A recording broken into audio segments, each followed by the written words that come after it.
नमस्कार दोस्तों, कॉलिडर क्लासेस में आपका हार्दिक स्वागत है। उत्तर प्रदेश पुलिस एग्ज़ाम जो हुआ है उसके सेकंड शिफ्ट का जीके के क्वेश्चंस को देखते हैं और उसको सॉल्व करते हैं। तो आइए सॉल्व करते हैं। क्वेश्चन नंबर 58 इसमें पूछ रहा है कि यूडीएचआर जो हमारा universal declaration of human rights है उसका कौन सा अनुच्छेद उत्पीड़न से शरण लेने के अधिकार की गारंटी देता है। तो ये हमारा संविधान नहीं है, ये यूडीएचआर का आर्टिकल है। तो इसके आर्टिकल 14 में जो है उसमें दिया हुआ है, ठीक है, कि उत्पीड़न अगर कोई शरण लेना चाहे तो ले सकता है। क्वेश्चन नंबर 59 देखते हैं। एनपीए का फुल फॉर्म क्या होता है। तो एनपीए का फुल फॉर्म क्या होता है, नॉन परफॉर्मिंग एसेट्स। तो इसका हो जाएगा option number A. Question number 60 पूछा हुआ है कि उत्तर प्रदेश के किस जिले में सेरा नृत्य मनाया जाता है। तो ये जो हमारा सेरा नृत्य मनाया जाता है ये बुंदेलखंड में मनाया जाता है। बुंदेलखंड का जिला है ललितपुर। तो ये हो जाएगा ऑप्शन सही, ठीक है। आइए देखते हैं क्वेश्चन नंबर 61 में पूछा हुआ है कि व्यापक परमाणु परीक्षण प्रतिबंध संधि का मुख्य उद्देश्य क्या है। तो इसका जो मुख्य उद्देश्य है यह है परमाणु हथियारों के उत्पादन पर प्रतिबंध। इसका हम फेयर यूज कर सकते हैं, जैसे बिजली बनाना हो, लेकिन हथियारों के उत्पादन को प्रतिबंध बनाने के लिए एक संधि ये बनाया हुआ है, ठीक है। तो क्वेश्चन नंबर आई देखते हैं 62। इसमें पूछ रहा है कि अर्जुन पुरस्कार किस क्षेत्र में उपलब्धियों के लिए प्रदान किया जाता है। तो बहुत आसान क्वेश्चन है ये किया जाता है किस में, खेल में, और इसमें पुरस्कार है 15 लाख रुपया दिया जाता है। आइए देखते हैं question number 63। India wins freedom किसकी आत्मकथा है। तो ये है अबुल कलाम आज़ाद की, ठीक है।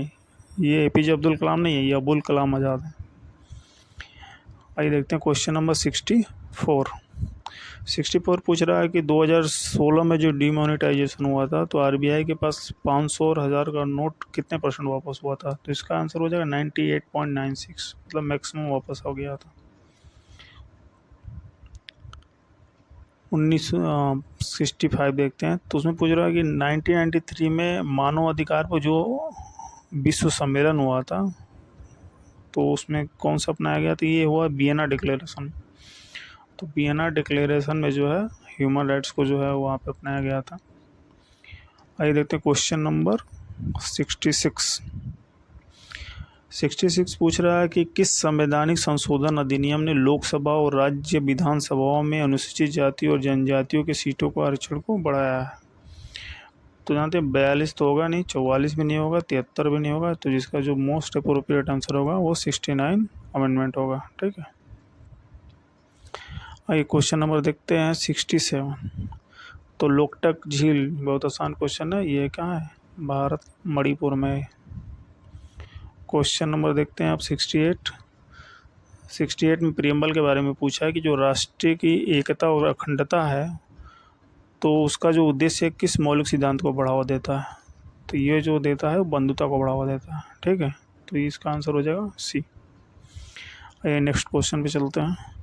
नेक्स्ट क्वेश्चन पूछ रहा है कि एक सॉफ्टवेयर प्रोग्राम है जो इंटरनेट के माध्यम से आने वाले डेटा को फिल्टर करता है। तो ये पता है ये फायरवॉल लगा होता है, कोई भी साइट को लेगा फायरवॉल लगा होता है। तो उसमें जो है ये हो जाएगा फायरवॉल, इसका हो जाएगा option number D. Question number 70 देखते हैं। दर्शकों के साथ संवाद करने की सोशल मीडिया प्लेटफॉर्म के रणनीति उपयोग के लिए क्या बोलते हैं। तो ये सोशल नेटवर्किंग। तो ये हो जाएगा आपका क्वेश्चन बी, ठीक है। भूटान की राजधानी पूछा हुआ है, सबको पता है, थिम्पू। क्वेश्चन नंबर 72 देखते हैं कि भारत में सबसे लंबा नदी पुल पूछ रहा है ये। तो ये हो जाएगा भूपेन हजारिका। इनको नोबेल प्राइज़ भी मिला हुआ है भूपेन हजारिका जी को। आइए देखते हैं क्वेश्चन नंबर 73 पूछ रहा है कि जो किसान क्रेडिट योजना ये कब लागू हुआ था। तो ये हुआ था 19 अगस्त 1998, ठीक है। आइए चलते हैं नेक्स्ट क्वेश्चन पे। क्वेश्चन नंबर 74 पूछ रहा है कि भारत और वियतनाम के बीच साझेदारी से उनके क्षेत्रीय सुरक्षा परिदृश्य में किस प्रकार परिवर्तन आया है। तो इसका हो जाएगा रक्षा सहयोग और समुद्री सुरक्षा बढ़ाकर। इसका हो जाएगा ऑप्शन सी। आइए चलते हैं नेक्स्ट क्वेश्चन पे। 75 क्वेश्चन पूछ रहा है कि जून 2024 तक लोकसभा में विपक्ष के नेता कौन है। तो ये कौन है अभी हाल ही में, राहुल गांधी। ठीक है। अगर राज्यसभा पूछे तो वो है मल्लिकार्जुन खड़गे। क्वेश्चन नंबर 76 पूछा हुआ है तुगलकनामा पुस्तक लेखक कौन है। तो ये तो सबको पता है, अमीर खुसरो। क्वेश्चन नंबर देखते हैं अब 77 पूछ रहा है कि जो अंतर्राष्ट्रीय अक्षय ऊर्जा एजेंसी है इरिना क्या करती है। तो नाम ही से इसको स्पष्ट हो रहा है कि ये जो है हमारा रिन्यूएबल एनर्जी से रिलेटेड है। तो इसका हो जाएगा ऑप्शन है, अच्छे नवीनशील ऊर्जा को उपयोग को बढ़ावा देती है। आइए देखते हैं क्वेश्चन नंबर 78 पूछ रहा है कि वैश्विक आतंकवाद विरोधी प्रयासों के समन्वय के लिए किस संगठन को जिम्मेदार माना जाता है। तो इंटरपोल तो होगा नहीं, इसको तो बीस पुलिस बोला जाता है। नाटो होगा नहीं, वर्ल्ड बैंक होगा नहीं, इसको बोला जाता है UNCCT यानी United nation office of counter terrorism. तो इसका हो जाएगा option number D.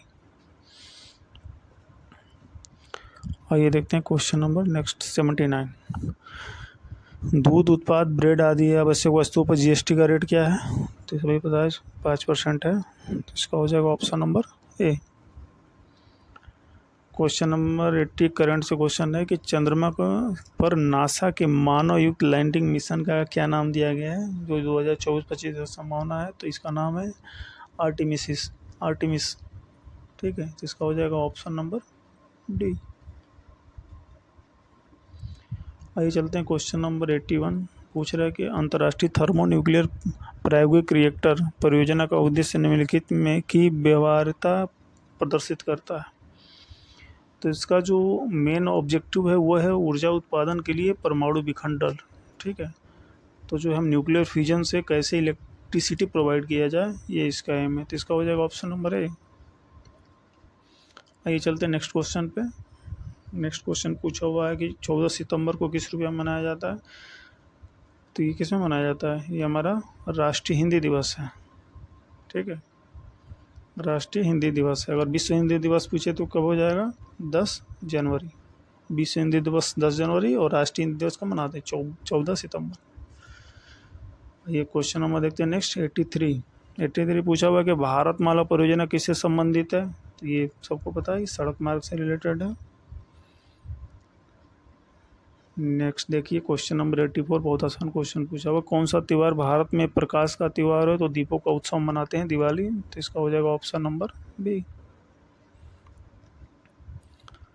Question number 85 भारतीय GST में निम्नलिखित में से किस प्रकार का कर प्रस्तुत करता हुआ है। तो GST का नाम ही है गुड्स एंड सर्विस टैक्स। तो ये क्या है, एक सर्विस टैक्स है। तो ऑप्शन हो जाएगा बी। क्वेश्चन नंबर 86 निम्नलिखित में से किसने पहली बार बुनियादी शिक्षा का विचार प्रतिपादित किया। तो इसका श्रेय जाता है महात्मा गांधी जी को। तो इसका हो जाएगा ऑप्शन ए। क्वेश्चन नंबर 87 देखते हैं। तो भारत में 2020-21 में कौन सा राज्य मसालों का प्रमुख उत्पादक रहा है। तो डाटा आया था, तो उसमें मध्य प्रदेश। ठीक है। तो ऑप्शन हो जाएगा ए। आइए चलते हैं नेक्स्ट क्वेश्चन पे। नेक्स्ट क्वेश्चन पूछा हुआ है कि प्रथम lifetime disturbing the peace award शांति भंग का आजीवन पुरस्कार ये तो मिला हुआ है सलमान रुश्दी को। तो हो जाएगा ऑप्शन ए। 89 क्वेश्चन पे आते हैं। तो पूछा है कि सबसे कम जो सेक्स रेशियो है वो किस राज्य में है। तो वो है हरियाणा में। क्वेश्चन नंबर 90 घनत्व का बात किया है। तो घनत्व क्या होता है, जितना स्पेस हो उसमें जितनी संख्या के लोग रहते हैं उसका डिवीजन कर देते हैं तो हो जाता है। इसका हो जाएगा क्या, option B, space by number. अगर हम जनसंख्या घनत्व की बात करें तो टोटल कितना स्पेस है उसमें पॉपुलेशन से हम डिवाइड करते हैं तो वो आता है हमारा क्या, पॉपुलेशन डेंसिटी। अब आइए देखते हैं क्वेश्चन नंबर 91। इसमें पूछा हो कि बायोमेट्रिक प्रौद्योगिकी का एकीकरण भारत के आंतरिक सुरक्षा ढांचे को कैसे बढ़ाता है। तो इसका मोस्ट अप्रोप्रिएट आंसर हो जाएगा पहचान और सत्यापन प्रक्रियाओं में सुधार करके। हम कहीं भी जाएं तो तुरंत इसको जो है आज डिजिटल की वजह से तुरंत वेरीफाई कर सकते हैं। क्वेश्चन नंबर 92 देखते हैं। इसमें पूछा हुआ है कि 1928 में बारडोली सत्याग्रह का नेतृत्व किसने किया?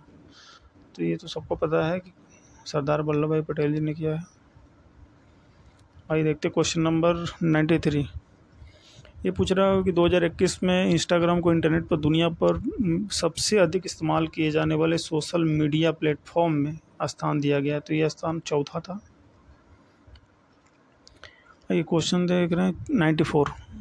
चीन ने तिब्बत पर आक्रमण कब किया था? तो 1950 में। ठीक है, आइए देखते हैं क्वेश्चन नंबर 95। इसमें पूछा हुआ है कि जो है निम्नलिखित में से किस जीव को जल प्रदूषण का जैव संकेतक माना जाता है? तो ये जो है जैव संकेतक माना जाता है, केचुआ तो होगा नहीं, जेब्रा, मेढक, शेर। तो इसका मोस्ट अप्रोप्रिएट अगर इसमें से आंसर देना हो तो चूँकि मेढक जो है एक उभयचर जो जंतु है,